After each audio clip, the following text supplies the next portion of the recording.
Three of the game's best, nearly 60 championships between them, in the final group at Riviera in 1982. Yeah, it was a great atmosphere because you had three players in the top of their game. Johnny Miller came out hard and fast in defense of his crown. Johnny flat should have won the tournament. I thought it was sort of over. He made a mistake on the 17th hole. And Watson made him pay. Never give up until the last putt's hole. Lights, camera, action. In a town as big as its stars, Los Angeles boasts a wide array of famous people and places. And when the PGA Tour comes to Tinseltown, you can almost hear those words from the movie director on the first tee. It truly is a stage befitting its Hollywood surroundings.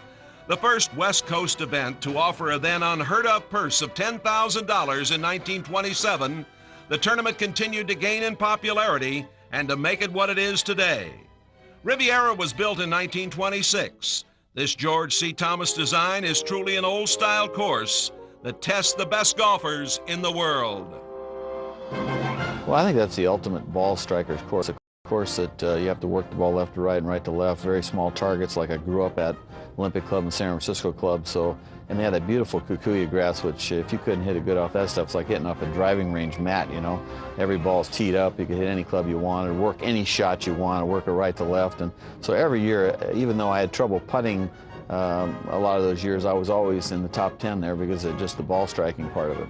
Well, Riviera is a great course. It's got the tradition. It's got the great design. It's got great players that have won here. It's got everything you need, major championship winners and a long history in a big city. And it's a great place to come. You get a special feeling when you're playing a golf course like Riviera. Riviera was dubbed Hogan's Alley because of the domination of one of the game's great champions, Ben Hogan. In the tournament's first 6 years, Hogan won twice, he was runner-up twice, and he also claimed the 48 U.S. Open title there. In 1950, a year after his near-fatal car crash, Hogan made his triumphant return at Riviera, losing in a playoff to Sam Snead. Ben Hogan really made it famous. I think he won the US there and won a couple of LA Opens there, and it's hosted numerous big golf tournaments. We have a lot of great tournaments, a lot of tournaments with a lot of history, and Riviera's right up there. It's got, you walk in the locker room every year and you see the pictures of Hogan and Nelson and Snead and Watson and all these great players who've won tournaments there. In 1982, defending LA Open champ Johnny Miller was back at Riviera making some noise.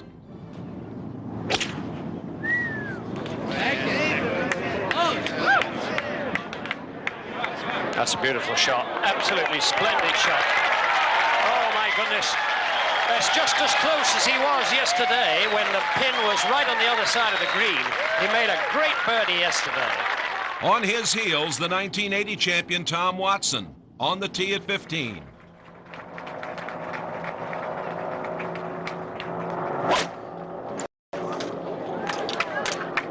It was a wonderful looking swing, but alas, it seems to have gone to the right. Watson was losing ground, 3 over on his last 2 holes and adding to it. That's the 4th shot. Looking good. Brilliant. Playing in the same group with Watson, the leader through 3 holes, Tom Weiskopf. A winner of 15 PGA Tour titles, Weiskopf played solid from tee to green.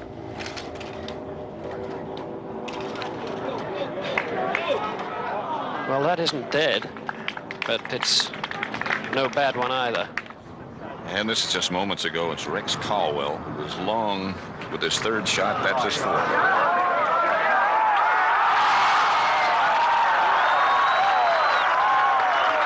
Back over to 15. That's Terry Mooney. Hey! Leader Tom Weiskopf. You can really get hurt here if you miss the putting surface, as there's bunkers on all sides. And he's missed everything. Bunkers and wound up in the edge of the gallery, hit a 5-iron. And now Tom Watson tried to stop the hemorrhaging at this point after going double bogey, bogey, bogey.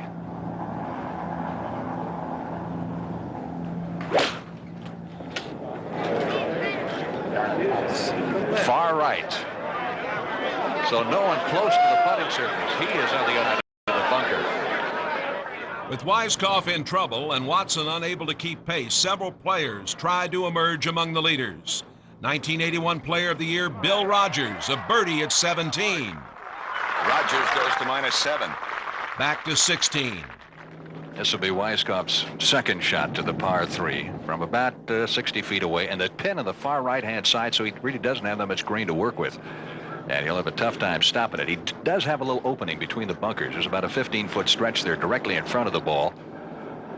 Frank, you're looking at one of the toughest pitch shots he could possibly have, and I'd have to say from that position you will make more 5s than 3s because of the bunker, the green going away, and very swift, and to get this close is literally almost impossible.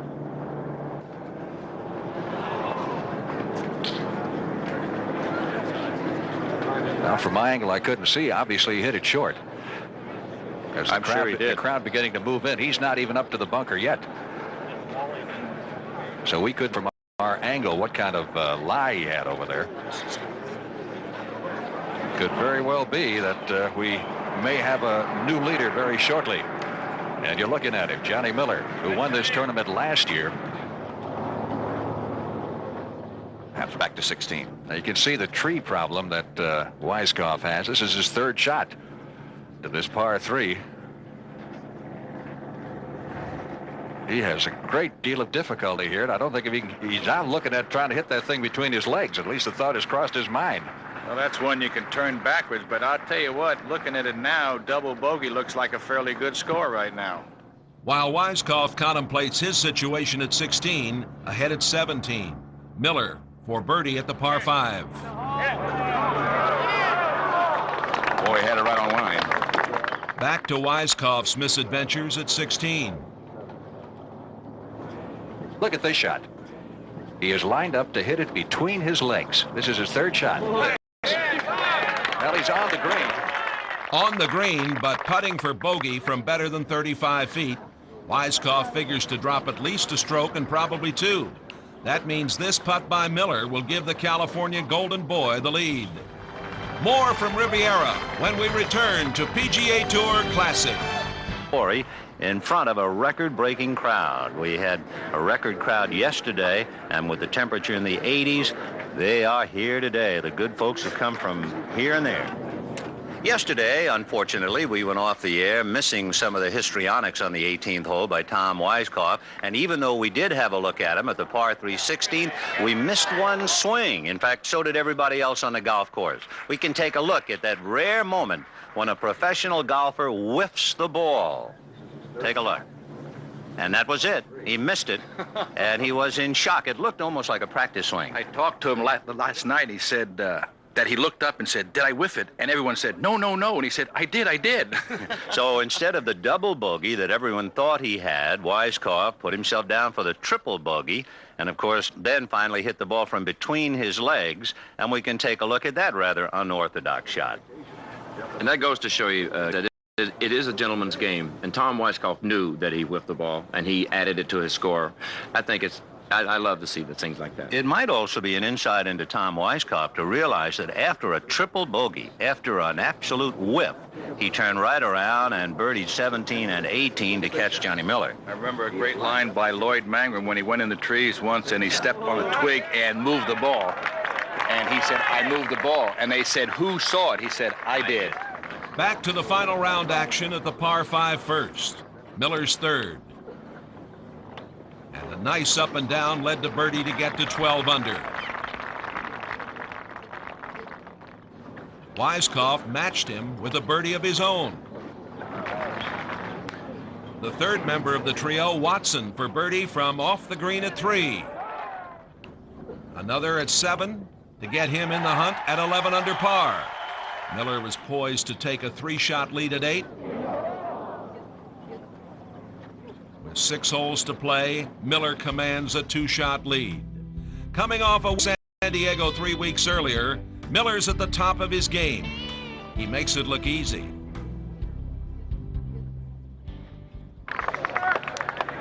He has made the statement that I might be the best front runner there is. Once I get in front, nobody.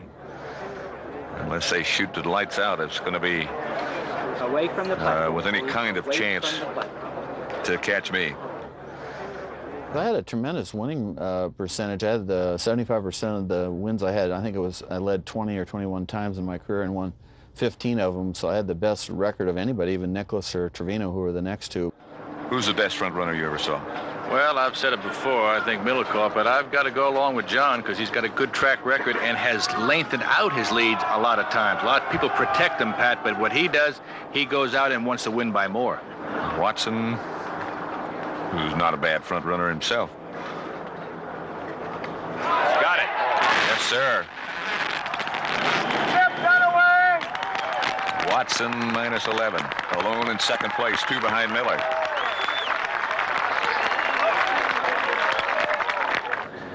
I might think that the par putt he has right here may be the key because Watson making birdie and Weiskopf is inside of him. He's leading them both by 2. If he makes a par, he's only leading Watson by 3. He'll be leading them by 2. If he misses, he's only leading Watson by 1 and could be leading Weiskopf only by 1. So this may be the big key putt so far.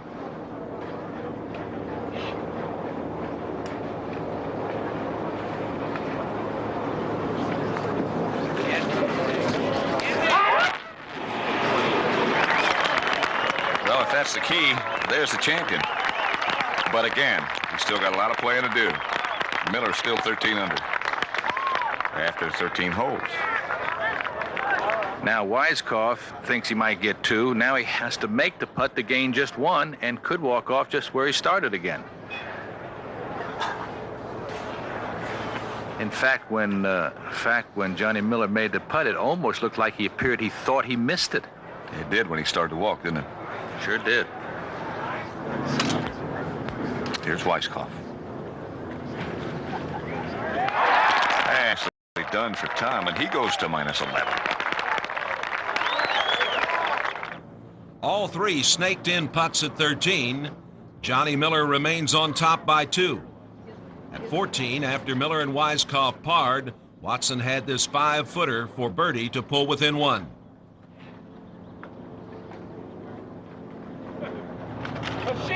Yes. And so Tom Watson moves to 12 under par, 1 back of Miller. Yeah, it was a great atmosphere because you had 3 players in the top of their game. I'd sort of had a little slump, but had come back, won it in a record score the year before. So I had a lot of confidence going into 82, and I was hitting the ball long, and 3 top players, long hitters. You know, it was about as good as it gets there at the beginning of the year trying to make our mark. After his birdie, Tom Watson with the honors at 15. Only 1 shot back and looking to apply more pressure.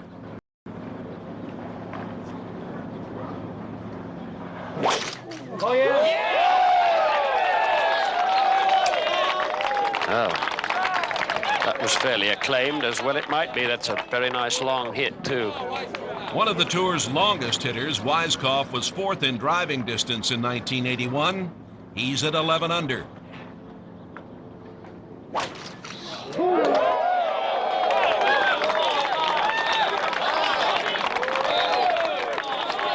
Oh, another super tee shot. All 3 members of the final group finished among the top 20 in driving distance in 1981, but Miller's weakness was his accuracy off the tee. Wow. That must have gone left. Maybe into the crowd. Yes. Now, the plot thickens with a vengeance. Now let's go over to Ken Venturi for a swing and assist. Look at Tom Watson. Look at the perfect posture he has. Look, the shoulders here, hands, and club head right there, and in a perfect line to the whole body. Takes it back and breaks a little bit fast. But look at the tremendous shoulder turn when he gets into this swing. Makes a big turn, but he gets a little beyond parallel. Starts it down with a tremendous lateral drive. Watch the drive of these hips.